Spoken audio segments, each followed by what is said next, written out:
Good morning. Today we're going to look at Matthew 1 and 2. As we read through the Bible in a year's time, this year I'm going to focus on the New Testament. I've done that, 2 years ago, and I'm going to do that again now this year. We looked at the Old Testament last year, and I follow a reading program from Bible Gateway, or it's also listed daily in the devotional Our Daily Bread. But if you want to be able to read ahead, if you go to BibleGateway.com, you can find a daily reading program, and you can read it in any version of the Bible. I mean, they've got a tremendous selection of versions of the Bible that you can read it in. And sometimes I enjoy looking at different versions. The Bible that I'm using here in my woodshop is a New Revised Standard. The Bible that I usually use on Sunday mornings and for a lot of other things is a New King James. And sometimes I look at the New International. That's what we read on a Sunday morning from Mabel Lutheran. That's the version of the Bible that's in the pews there. So there are a lot of different versions of the Bible, a lot of different ways you could look at it. And I've got a friend that says, well, you got to read the King James, the original King James, because that verily, verily, I say unto you. I mean, to her, that's what speaks to her.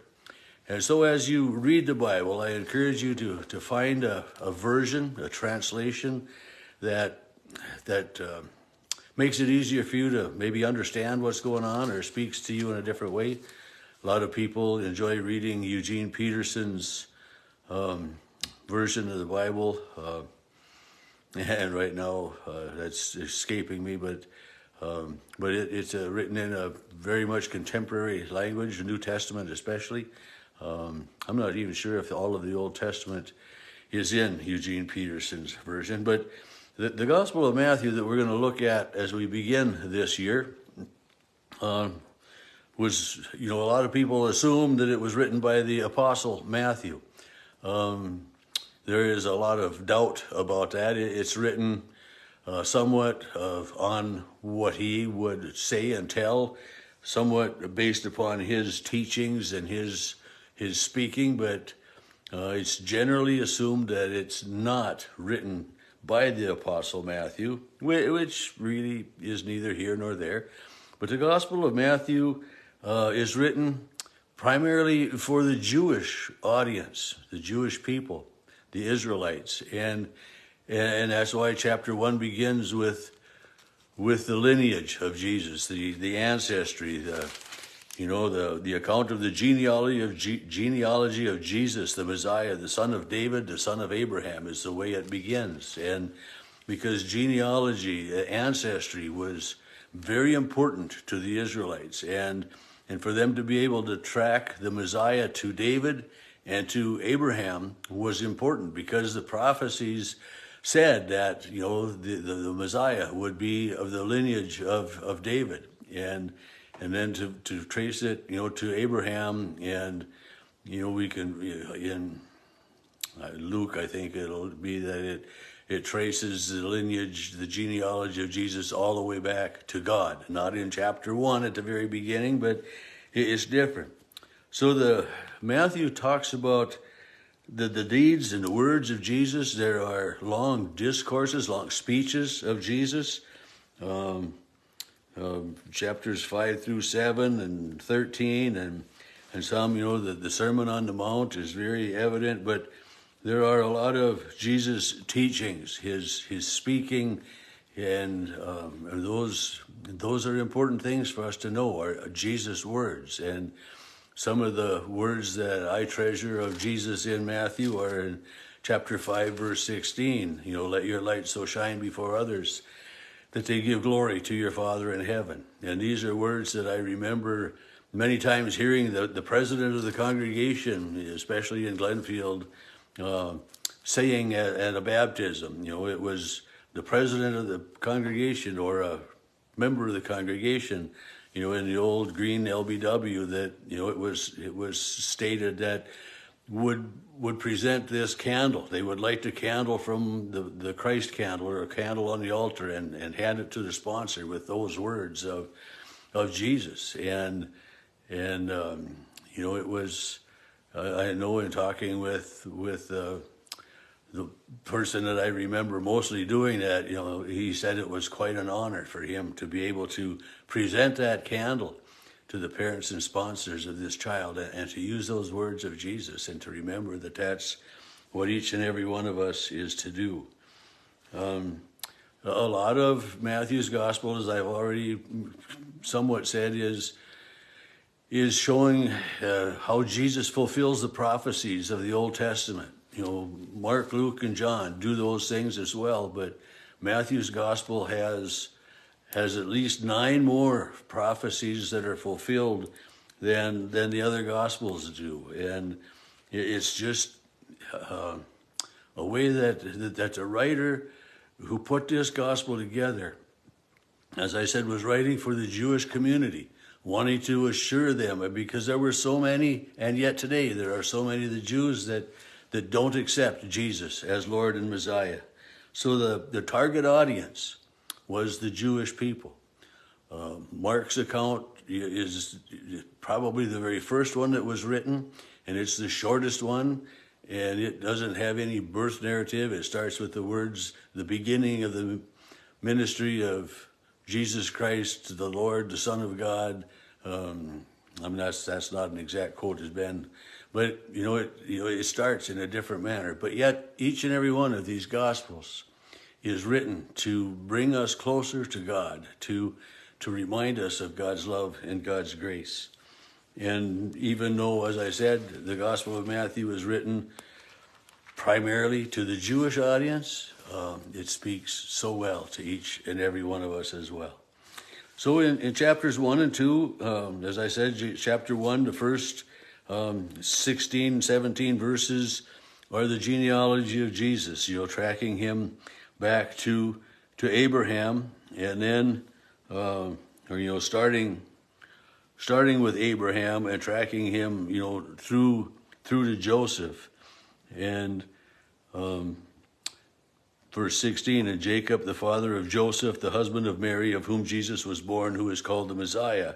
This is the culmination of the genealogy of Jesus. And then it's for all of the generations from Abraham to David are 14, and from David to the deportation are 14, and from the deportation are 14. So there would be 42 generations from Abraham to Jesus.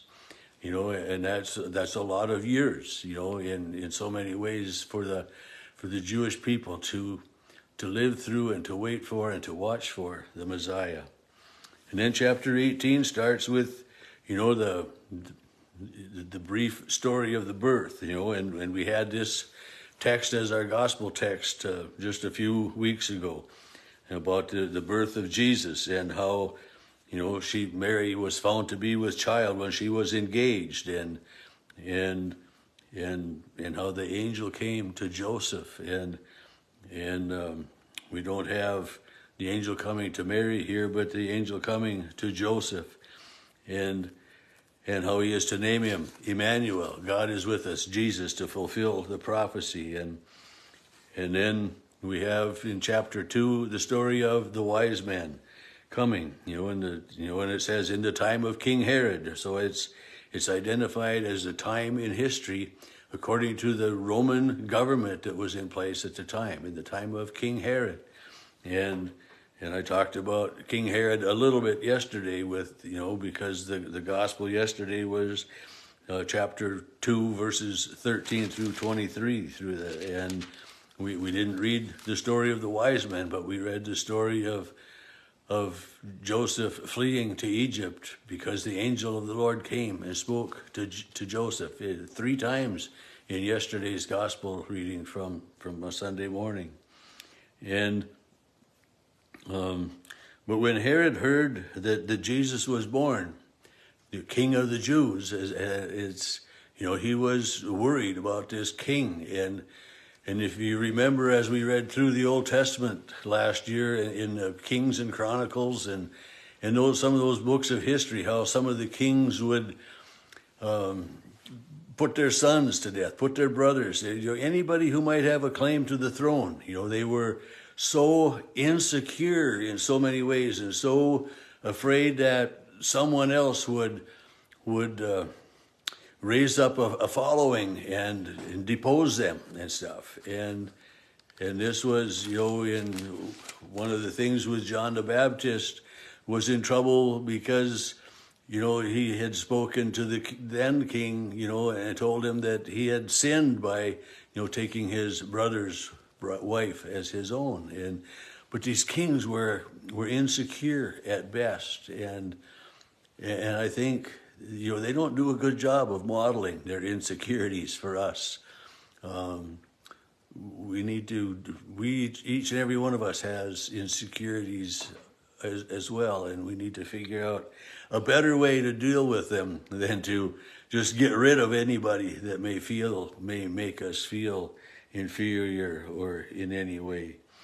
But Herod had, called the wise men. They came to Jerusalem looking for the Christ child, because Jerusalem was the capital city. It only made sense that the king would be born there, in a place of prominence. And the king, seeks the wise men, and, when you find this, when you find it, I want to go worship him too. Well, what a liar. And we have an awful lot of liars in our world today as well. And people who, claim maybe to worship God, but really worship the thought of God, maybe. But the story continues in Matthew's gospel of the wise men coming, of Joseph and Mary fleeing to Egypt and coming back from Egypt, and this return from Egypt for the Messiah was one of the prophecies to be fulfilled, and then for him to live in this little obscure town of Nazareth is another one of the prophecies that Matthew makes certain that we see that they are fulfilled, that, out of Egypt I have called my son, and he will be called a Nazarene. So we have that prophecy being fulfilled, early on in the book of Matthew, in the genealogy, which is so important to the Jewish people and for us as well, to know the ancestry of our Lord and Savior Jesus Christ.